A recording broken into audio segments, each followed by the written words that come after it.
আমরা এই বড় খাতায় নিউক্লিয়ার স্কুল অ্যান্ড কলেজের এই বছরে যাত্রা শুরু হতে যাচ্ছে। ইনশাল্লাহ আমরা একটা ভালো পজিশনে এই প্রতিষ্ঠানকে নিয়ে যেতে চাচ্ছি। আমি যেহেতু এখানকার ইংরেজি শিক্ষক, আমি চাই যাতে এখানকার বাচ্চা কাচ্চারা ইংরেজি ভালো করে শিখে, এই বিশেষ করে গ্রামেটিক্যাল সাইডগুলো বা গ্রামারের যে টার্মগুলো আছে এরা অনেকেই অনেক ভালোভাবে বোঝে না আর কি।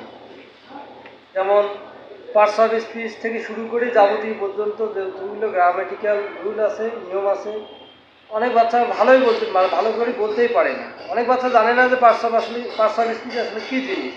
তো যাক, আমাদের ইচ্ছা খুব যে যাতে আমাদের এই প্রতিষ্ঠান ইংরেজিতে অত্যন্ত ডেভেলপ করে বাচ্চা কাচ্চারা, আমরা সেই প্রচেষ্টা করব এবং অত্যন্ত ভালো সার্ভিস দিতে খুব চেষ্টা করবো, সেবা দিতে চেষ্টা করব, যাতে আমাদের বাচ্চা কাচ্চারা যত ইউনিভার্সিটিতে যত পরীক্ষা দিতে যায় ইংরেজিতে বা সব সাবজেক্টে যেন ভালো কোয়ালিফাইড করতে পারে। আমরা এই প্রচেষ্টায় আমরা কাজ করে যাব ইনশাল্লাহ, যদি আল্লাহ আমাদেরকে রহমত করে তৌফিক দান করে।